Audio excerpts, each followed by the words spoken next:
Bien, vamos a continuar entonces con los casos de atipicidad subjetiva, ¿no? Los casos. Habíamos visto que la tipicidad subjetiva fincaba fundamentalmente en el error de tipo. Habíamos dicho que el error de tipo es la contracara del dolo, así como el dolo es el conocimiento de todos los elementos del tipo objetivo sistemático y la realización efectiva y concreta que hace el autor, es decir, conocer los elementos y quererlos llevar a cabo, conocimiento y voluntad. El error de tipo afecta al aspecto del conocimiento, ¿no? Es decir, cuando en definitiva hay error de tipo cuando el autor desconoce los elementos del tipo objetivo sistemático, ¿no? Si yo desconozco los tipos, si el autor desconoce los elementos del tipo objetivo sistemático, quiere decir que en su acción no puede decir que no los puede querer. Si yo desconozco que estoy matando a un ser humano y creo que estoy matando a un animal, no puedo cometer homicidio, ¿no? Bien. Antes de pasar a ver concretamente los casos especiales problemáticos, algunos sobre sobre todos y cada uno de los elementos del tipo objetivo sistemático, digamos que el error lo encontramos como causal eximente en el artículo, es decir, la base legal del error de tipo es el artículo 34, inciso 1. Recuerden el artículo 34 para la teoría del delito, ya se lo decimos siempre, el artículo 34 lo tienen que saber de memoria.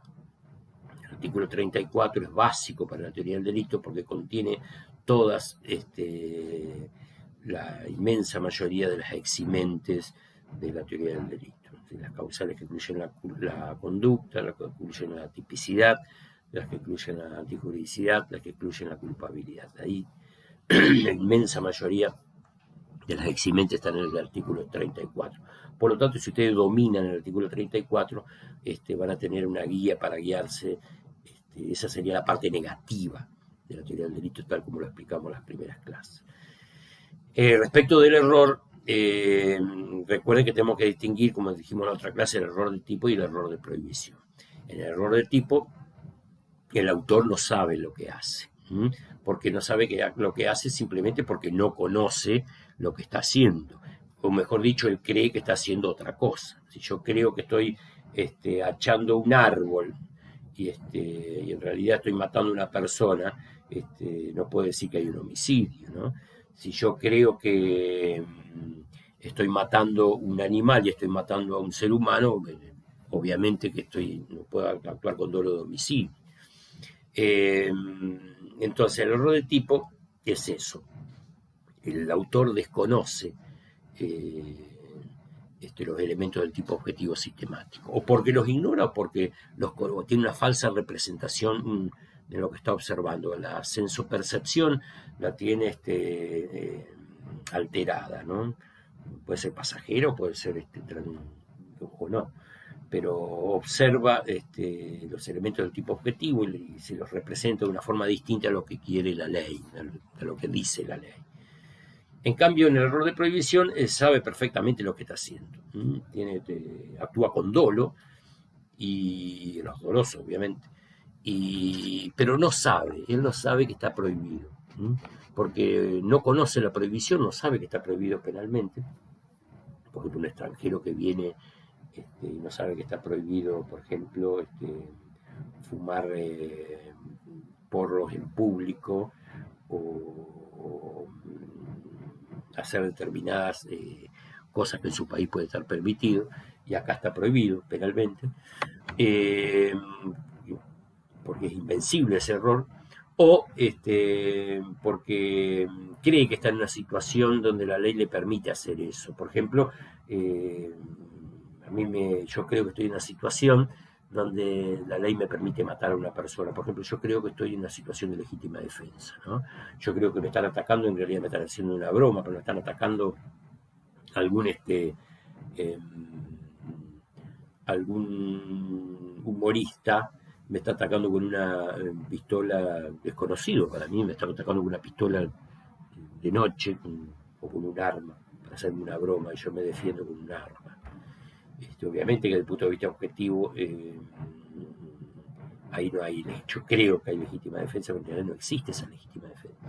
En ese caso podría ser un error de prohibición invencible, porque yo no me puedo dar, no lo conozco. Y entonces puedo creer que existe una situación de legítima defensa, entonces actuó en error de prohibición. Pero actuó con dolo, no hay error de tipo, porque hay dolo. La tipicidad subjetiva está completa. Tipicidad sistemática, conglobada y subjetiva. Es antijurídica, pero se excluye, se considera desde el punto de vista subjetivo que el autor actuó en error de prohibición. Después van a ver bien los casos de error de prohibición, pero tengan que tener en cuenta ya que el error de tipo excluye la tipicidad y significa que el autor no sabe lo que hace o no conoce lo que está haciendo con exactitud, porque tiene alterada la percepción en forma patológica o no interesa. En cambio, el error de prohibición sabe perfectamente lo que hace, pero no sabe que está prohibido. No sabe que está prohibido porque desconoce el error de prohibición directo, no conoce la norma, o directamente o indirecto porque cree que está en una situación que la ley le permite defenderse, por ejemplo, o ejercer determinada, está amparado por el derecho. En ambos casos, en el 34 inciso 1, tenemos tanto el error de tipo como el error de prohibición, la base legal está ahí, porque no distingue entre el 34 inciso 1 dice el que actuare con ignorancia o error de hecho, no dice más nada, ¿no? Y ahí está el error de hecho como el de derecho. Recuerda que el error de tipo fue de hecho o de derecho, y el error de prohibición también es de hecho y de derecho. Por lo tanto, la base legal del error puede estar ahí en el 34, está en el 34 inciso 1. Vamos a comenzar a ver, una vez visto entonces, recuerden que el error de tipo, sea vencible o invencible, como aplicamos, excluye el dolo. En cambio, el error de prohibición, para que excluya la culpabilidad, tiene que ser invencible. El invencible disminuye la culpabilidad o lo atenúa, en todos casos en una culpabilidad disminuida. En cambio, en el dolo siempre, sea vencible o invencible, excluye el dolo. Puede dejar subsistente, recuerden, la tipicidad negligente o culposa cuando expresamente está previsto. Eso lo vimos en el video anterior. Vamos a comenzar ahora para ver los casos de errores de tipo sobre cada uno de los vamos a ver los elementos del tipo objetivo sistemático y los casos de error del autor.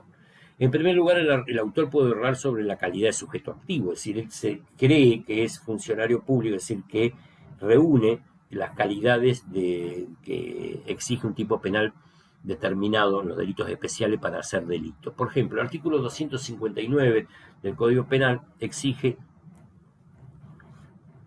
que se llama aceptación de dádivas, exige que sea un funcionario público. Dice: el funcionario público que aceptare dádivas.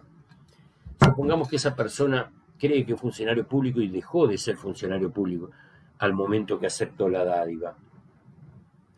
Y lo dejó, y él desconocía que dejó de ser funcionario público, por ejemplo, porque lo habían exonerado, lo habían echado 24 horas.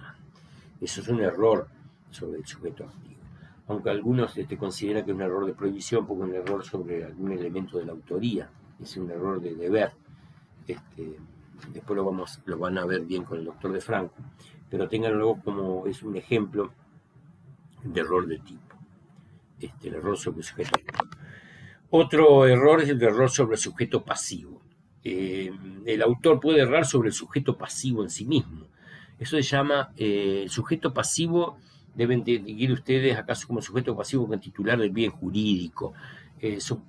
Para hacerlo, yo se los clasifiqué para hacerlo más didáctico. Tengo el error in personam como error en el sujeto pasivo. Cuando el autor dirige su curso causal contra una determinada persona, ya sea un curso lesivo, un curso de homicidio, cualquier agresión contra una persona, y contra el bien jurídico de una persona, y resulta que se equivoca sobre la identidad. Yo quiero matar a Juan y resulta que lo mato a Pedro. o mato a un desconocido.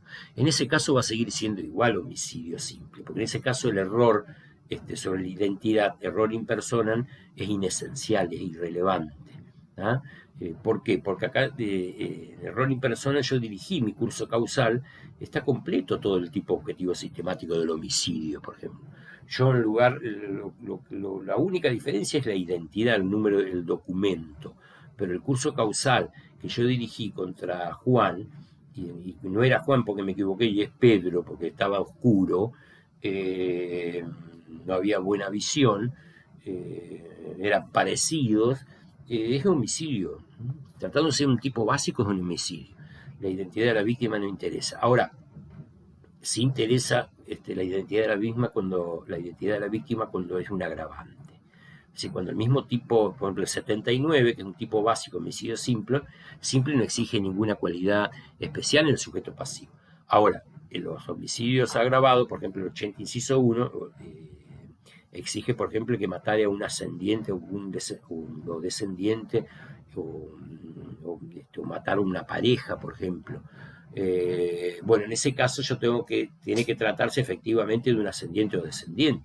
Si yo creo que puedo errar, yo creo que si yo no sé que estoy matando a mi padre, obviamente que ya no será el tipo objetivo. Ahora, si yo creo que es mi padre y no es mi padre, hay un error sobre el agravante. En ese caso, me van a condenar por homicidio simple, ¿no? Porque si no es mi padre, yo creo que es mi padre. Pero no, es decir, únicamente cuando es un agravante es esencial el error sobre la identidad de las víctimas. El error in personam, entonces, el error sobre el sujeto pasivo es inesencial en los tipos básicos y es esencial o tiene influencia en los agravantes cuando el agravante tiene en cuenta la identidad de la víctima, como en el caso del 80 inciso 1. Tercer caso, vamos a ver el error in objeto. Es más o menos lo mismo que el error in persona. Lo que sucede aquí que en el error in objeto se considera que cuando yo dirijo el curso causal contra un objeto y logro la finalidad que yo quería respecto a ese objeto, si yo yerro sobre la identidad del objeto, así como el error in persona erré sobre la identidad de la víctima, acá la identidad del objeto tampoco interesa. Yo entro a una casa a robar un cuadro de Picasso y me llevo una copia, es lo mismo. Abro una caja de seguridad para sacar $10.000 y hay $8.000, es lo mismo. Si yo quiero apoderarme de un celular, ingreso a una casa y resulta, o a un coche y no hay ningún celular y me tomo otra cosa, es lo mismo. Es decir, porque yo dirigí mi curso causal contra cosas muebles y parcial o totalmente ajenas y tuve el éxito, o quedó en tentativa si no tuve el éxito. Pero el error in objeto entonces es lo mismo que el error in persona, siempre y cuando que la equivalencia sea jurídica, es decir, porque si yo me dirijo la acción a mi curso causal a determinado objeto y lo daño, tiene que ser para que sea irrelevante ese error sobre el objeto, tiene que ser un objeto equivalente al que yo planeé más de cosas, no equivalente jurídicamente, pero yo si dirijo mi acción contra creyendo que es un animal y resulta que mato a una persona, ahí dejan de ser equivalentes, ¿no? Entonces ahí tengo que ya ver el error sobre ¿cómo es? Cuando vamos a ver el error sobre el nexo de causalidad. O directamente lo podemos considerar cuando el error es esencial, digamos, en el objeto cuando los objetos no son equivalentes. Si yo dirijo mi acción entonces contra un objeto creyendo que es un animal y es una persona, obviamente si es evitable hablar con homicidio culposo. Si es inevitable no hay nada, ¿no? Si es evitable hablar homicidio culposo. Bien. Eso es el error sobre sujetos activos, sobre los sujetos pasivos. error sobre la acción, error en objeto, como lo vimos recién. El cuarto caso es el error sobre el nexo de causalidad. Así como la causalidad es uno de los elementos del tipo objetivo, recuerden que vimos en los delitos del resultado material fundamentalmente. El autor puede, ustedes saben que cuando se planea, es decir, ya vimos lo que es un dolo concreto del autor. Acá hay dolo, no hay dolos abstractos, hay dolos concretos, hay planes concretos de matar, de robar, de estafar, de violar, donde el autor se planea la finalidad que está prohibida y selecciona los medios, hay un sujeto activo, un sujeto pasivo, hay un desarrollo del curso causal hacia la finalidad que está prohibida, que es matar, violar, estafar. Bien, no es necesario, habíamos dicho que hay una fría premeditación de todos y cada uno de los detalles, ¿no? Se hace, la previsión de causalidad se hace en los rasgos esenciales, ¿no? Yo no estoy previendo todos y cada uno de los casos cuando yo me peleo en la cancha con una persona y la apuñalo, no estoy previniendo, sí, prevengo la causalidad, por ejemplo, de que la estoy apuñalando en las zonas vitales del cuerpo, por ejemplo, si yo con el arma no se lo dirijo a las piernas o al brazo, sino directamente al estómago, el corazón o el pulmón. No interesa que si yo le dirigí al pulmón y le di en el corazón. Eso es absolutamente irrelevante, esa prevención de la causalidad, ¿no? Vamos a ver los nexos de causalidad que sí son relevantes. El error en el que se llama, ya vimos error in persona, vemos error in objeto, acá vamos a ver el error en el golpe. Error en el golpe o aberratio ictus se llama. Acá sí hay una desviación esencial de la causalidad, porque yo dirijo la relación causal hacia un determinado objeto y resulta que el curso causal se dirige hacia otro. Yo quiero matar a esta persona y resulta que fallo el disparo y mato a otra persona. En ese caso se llama aberratio ictus, aberración del trayecto, error en el golpe mismo. En ese caso se considera que hay yo comencé la ejecución y puse en marcha el curso causal dirigido a un objeto determinado y le pegué a otro objeto determinado. Entonces hay tentativa respecto del objeto, hay tentativa de homicidio respecto de la persona a quien yo apunté con el arma, y hay homicidio en concurso ideal, porque es una sola conducta y dos tipicidades, en concurso ideal con homicidio imprudente. ¿tá? Yo dirijo mi curso causal contra Pedro y le pego al que estaba a 5 metros, que es Luis, ¿no? Entonces habrá tentativa de homicidio respecto de Pedro en concurso ideal con homicidio imprudente, porque la misma acción es una falta de cuidado respecto de Luis. Salvo que Pedro y Luis estén, supongamos que estén besándose o que estén abrazados, y yo disparo a 15 metros, y ahí yo mato con una sola, disparo una vez, lo mato en vez de a Pedro que iba a dirigir, lo mato a Luis, pero estaba tan pegado, eso es dolo eventual. Porque recuerden todo lo que vimos, la discusión sobre el dolo eventual, es decir, ahí no puedo, es decir, yo asumí sin duda alguna el altísima probabilidad de que le diera a Luis. En ese caso habrá dolo eventual. Entonces, los casos de aberratio ictus es cuando yo dirijo un curso causal a una persona o a un objeto y le pego a otro, o le pego a otra persona, lo hiero, supongamos, en el caso de disparo de arma de fuego. Ese es el caso de error en el golpe de aberratio ictus. El otro caso de desviación de causalidad es el dolus generalis. Es una desviación cronológica o temporal, porque en estos casos de dolus generalis se consideran que son los casos de adelantamiento del resultado respecto de lo planeado por el autor. Es decir, el autor planea que determinado resultado, que el resultado que él se planea va a producirse en determinado momento. Y resulta que ese resultado se le adelanta, se produce antes de lo que él planeó. O al contrario, se le produce mucho después o después. ¿Qué pasa en estos casos? Acá la causalidad entonces se puede, obviamente si para ser precisos y exactos, habría una desviación del curso causal, porque no se produce el resultado en el momento que él quería, sino que se le adelantó o se le retrasó. ¿Cómo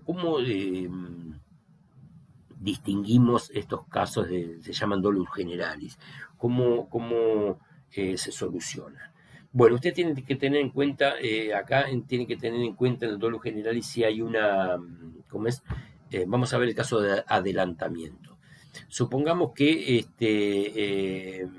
una persona quiere tirar a otra desde el puente para que muera ahogada, pero resulta que la tira y antes de morir ahogada, porque no sabe nadar, se pega con la viga que había abajo del puente y muere en ese instante, antes de que muere por el golpe con la viga, se adelanta, muere del golpe en la viga y no ahogada, se le adelanta el resultado. Bueno, en esos casos, fíjense que es una simple, es inesencial, es irrelevante, porque ya comenzó la ejecución y que muera antes o después, en ese caso no cambia, porque no se puede prevenir la causalidad en todos los detalles. Es como si, por ejemplo, yo hiero de un tiro a alguien en la esquina y no muere en la esquina, sino muere a los 2 días en el hospital, por ejemplo, es lo mismo, es un homicidio.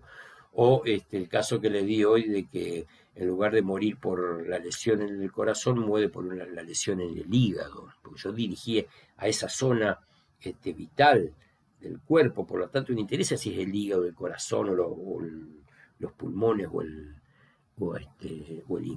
intestino. En ese caso, entonces, los errores sobre el curso causal son irrelevantes, ¿no? No puede decir el autor, yo quería que muera ahogado, entonces será tentativa respecto de la muerte por a causal de que se pegó con el hierro, y homicidio culposo porque se murió ahogado. O mejor dicho, cuando sería únicamente tentativa de homicidio porque resulta que ya estaba cuando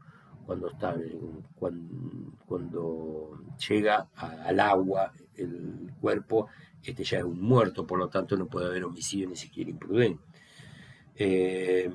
Entonces tienen que distinguir esos casos de adelantamiento. Ahora, por ejemplo, yo tengo un arma y quiero matar a alguien, lo apunto y por una falla mecánica se dispara sola el arma. En ese caso hay tentativa de homicidio, un concurso ideal con homicidio imprudente, porque en el momento que yo se produce el disparo es por una falla mecánica, no es por un disparo mío, por lo tanto habrá una falta de cuidado y la muerte se produce como consecuencia de violación del deber de cuidado. Entonces el homicidio es imprudente, porque yo apunté, había comenzado ya la ejecución, entonces hay tentativa de homicidio, pero no hay homicidio por causas ajenas a mi voluntad, falla mecánica en el arma, se dispara sola y se muere, homicidio imprudente. Entonces, una sola conducta, igual que en el caso de Aberratio Ictus, recuerden, es el tentativa de homicidio, el concurso ideal con homicidio imprudente. ¿Qué pasa? Eso es en casos que se me adelante el resultado. Entonces, en caso de adelantamiento del resultado, ustedes lo que tienen que distinguir es lo siguiente.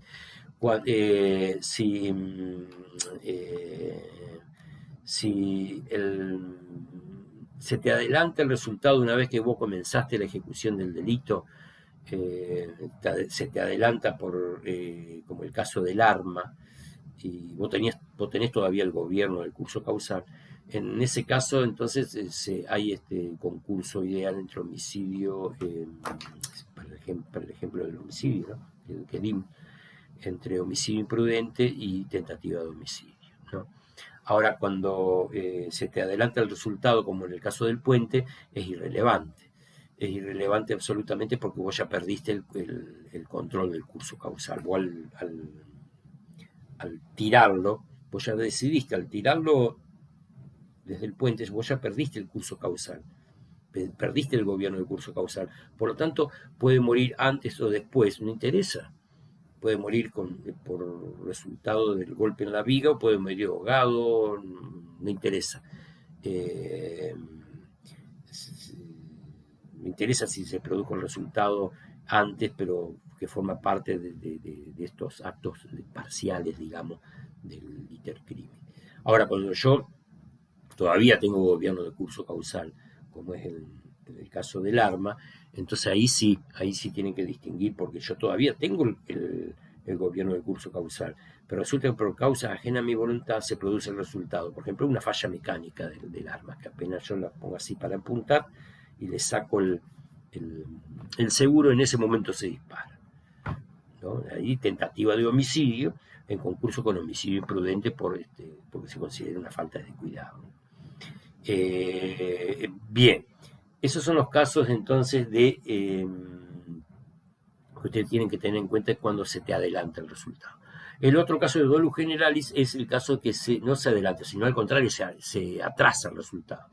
Yo quiero matar quiero matar a una persona y para eso lo que yo hago, voy y primero ya decido matarla y la narcotizo, la golpeo y para después simular en suicidio y tirarla a las vías del ferrocarril o en el subte o la tiro al río. Yo ya antes de la primera acción, que es narcotizarla, golpearla, yo ya decidí matarla. Matarla no interesa si murió antes o después, ¿no? Si yo ya tuve una sola decisión, que es la decisión de matar, no interesa que haya muerto por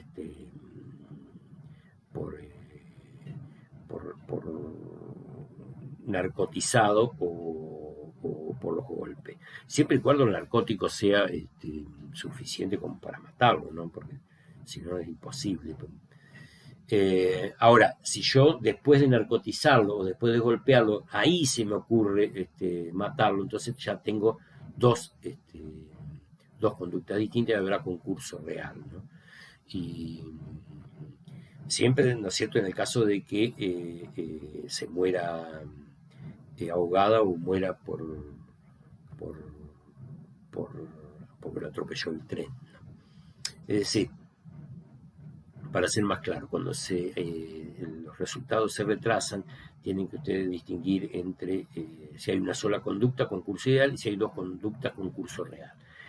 En el concurso real habrá si yo decido narcotizarla o golpearla y después decido matarla. Si yo cuando decido supongamos que no se muere, yo creo que está muerto. Yo la narcotizo y la golpeo y creo que está muerta, en realidad está viva. Entonces hay tentativa de homicidio hasta ahí, ¿no? Y si yo creo que es un cadáver, porque creo que está muerto, la tiro al río, entonces no puede haber homicidio doloso, porque yo creo que estoy tirando un cadáver. Será homicidio culposo. Entonces era tentativa de homicidio cuando estaba vivo, y en segundo caso, cuando yo decido tirarlo creyendo que es un cadáver, es un homicidio culposo, porque yo tendría que haber chequeado o no si era o no un cadáver. Bien, estos son los casos de dolus generalis, son los casos de atraso y adelantamiento del resultado. Después tenemos los casos sobre errores sobre la dominabilidad. La dominabilidad habíamos dicho que era el presupuesto objetivo del dominio de derecho. La dominabilidad significa que es desde el punto de vista objetivo tiene que existir un plan concreto, eficaz, desde el punto de vista objetivo, como si yo estuviera filmando. Tiene que haber un tercer observador extraño, tiene que observar, valga la redundancia, un plan, por ejemplo, de matar, de violar, de estafar. Y para que eso sea posible tiene que ser humanamente posible, y es humanamente posible cuando es conforme a la ciencia y técnica. Hoy es humanamente posible, valga la redundancia otra vez, o puede ser posible si de acuerdo a los conocimientos especiales que tiene el autor. Si es un ingeniero informático, es posible que lleve a cabo un delito informático, sobre todo si es complicado. Bien, Pero el autor puede errar sobre esta dominabilidad. El autor puede creer que tiene el dominio, que es dominable cuando él está haciendo un aporte banal, por ejemplo. Digamos, él se cree autor cuando es partícipe. O al revés, se cree partícipe cuando es autor. Bueno, acá lo que hay que tener en cuenta fundamentalmente es entonces lo que él se represente, y en cuanto lo que él se represente, el dolo que él se represente tenga su correlato objetivo, ¿no? Si él se cree autor y el correlato objetivo en realidad es cómplice, va a ser penado por cómplice, no interesa el error en ese caso. Ahora, si él se cree autor y en realidad el aporte es cómplice, va a ser condenado por cómplice. Esos son errores sobre la dominabilidad o sobre los aportes banales. Otros errores son los casos de los tipos de errores sobre las agravantes. Recuerden el error in personam que habíamos visto como primer caso, el segundo caso en realidad, cuando el autor yerra sobre la identidad de la víctima hacia el cual está dirigida. Bueno, acá el error sobre las agravantes es lo mismo. Si el autor ignora, ¿por qué? Porque habíamos visto, recuerden en otras clases, habíamos visto dentro de las clasificaciones de los tipos habíamos visto que había tipos dependientes y tipos independientes. Los tipos dependientes habíamos dicho los agravados y los atenuados. Es decir, tenemos un tipo básico, hurto simple, y tenemos los agravados, hurtos agravados. O tenemos un homicidio agravado, los del 80, el homicidio simple del 79, que es el básico, y los homicidios atenuados. En casos de agravantes, los tipos penales no son independientes. Al no ser independiente, entonces, el error sobre ello nunca va a eliminar la tipicidad del básico. Los tipos agravados son agravados precisamente porque son iguales que el básico, pero le agregan, por ejemplo, un plus, de manera tal que para cometer un tipo agravado, yo necesariamente el autor tiene que pasar por el tipo básico, ¿no? Por lo tanto, si yo tengo un error sobre un agravante, yo creo que estoy matando a mi padre, pero no es mi padre, me van a aplicar el básico, homicidio, ¿tá? Lo mismo que si yo, si vos desconocés el agravante, ¿no? Creo que mato al padre y me estoy matando a otro en realidad. Bueno, en ese caso, entonces, como acá se lo había puesto en los cuadritos, se aplica la tipicidad del básico porque no son independientes los agravantes, los tipos agravados no son independientes del tipo básico. ¿Qué se sucede con los atenuantes? En los atenuantes es lo mismo. El autor cree que comete un tipo atenuado, pero objetivamente es un básico, ¿no? Es decir, supongamos, a ver, el robo con arma es con arma cargada, un arma de fuego, por ejemplo, es la mayor agravante del robo con arma. Pero supongamos que, en cambio, si yo voy con un arma de utilería, se aplica el 166 último párrafo. Supongamos que ignora o cree que el arma es de utilería, ¿no? Digamos, el autor cree que comete un tipo atenuado, por ejemplo, porque es de utilería y resulta que es un arma de fuego con el que va. Ese es un error sobre un atenuante. Entonces, acá sí le vamos a aplicar el atenuante porque ese error es esencial para él, porque él no quiso cometer un robo quiso cometer un robo con un arma de utilería, no con un arma de fuego que pone en peligro a las víctimas. Con el arma de utilería, por ejemplo, es un robo entonces atenuado, en todo caso, respecto del arma de fuego, precisamente por eso, porque no pone en peligro real y concreto la integridad física de las víctimas, aunque sí produce un tremendo indefensión en las víctimas y por eso es agravado respecto al robo simple. Bien, entonces son todos estos 8 elementos que ustedes tienen que estudiar muy bien sobre los errores de tipo, ¿no? Todos los que vimos, el error sobre el sujeto activo, el error sobre el sujeto pasivo, error sobre la acción o error in objeto, los errores sobre el nexo de causalidad que distinguimos, recuerda, ratio ictus y dolus generalis, el error sobre la dominabilidad, los errores sobre elementos normativos y descriptivos. Esto no lo vimos. Recuerden que el error, pues, los errores de tipo recaen sobre todo en los elementos del tipo objetivo sistemático. El tipo objetivo sistemático pueden tener, aparte de todos los que vimos, puede tener elementos normativos, cosa mueble, funcionario público, es decir, para cuya precisión se necesita recurrir a una rama jurídica. Ahora bien, el autor, sobre estos elementos normativos, recuerden, es un elemento, el conocimiento que necesita, como habíamos dicho, no es la precisión jurídica, porque ni siquiera los profesionales del derecho ni los doctrinarios del derecho conocen todo el derecho. Por lo tanto, el conocimiento efectivo y actual es el conocimiento jurídico de la gente común, lo que se está pidiendo acá.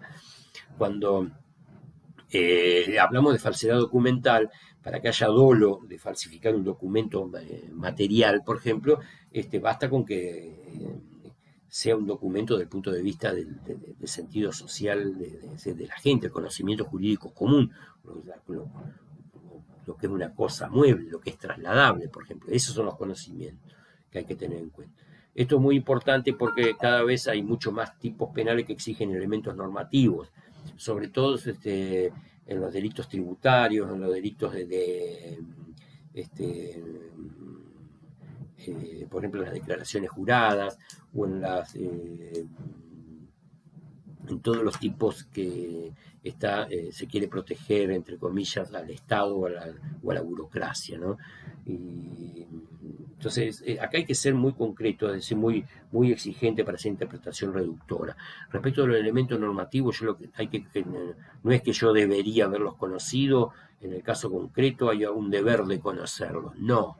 Es que los elementos normativos son exactamente el mismo parámetro que los elementos descriptivos. Los elementos normativos, cuando se exige un elemento normativo, los conocimientos son los conocimientos del ego común, ¿no? Lo que es una cosa mueble, lo que es un documento, son no jurídicas. No. A ver, el autor no tiene que saber, un ladrón no tiene que saber que una cosa mueble es una cosa corporal o incorporal o un bien susceptible de apreciación pecuniaria, no, eso no se le va a representar obviamente a alguien que no tiene conocimiento profesional del derecho. Estamos hablando de conocimientos comunes. Bien, y entonces estos 8 elementos son los que tienen ustedes, lo que yo les acompañé aquí en el último cuadrito sobre el error de tipo. En la próxima clase vamos a comenzar ya entonces directamente sobre la tipicidad negligente o tipicidad culposa o tipicidad imprudente, activa. Con esta clase damos por terminado entonces todo lo que se refiere a tipos activos dolosos. Vimos tipicidad objetiva sistemática, tipicidad conglobada y tipicidad subjetiva de los activos dolosos. Y también vimos su correspondiente parte negativa de estas 3 tipicidades. La atipicidad sistemática, la atipicidad conglobada y la atipicidad subjetiva o error de tipo. Bien, nos vemos.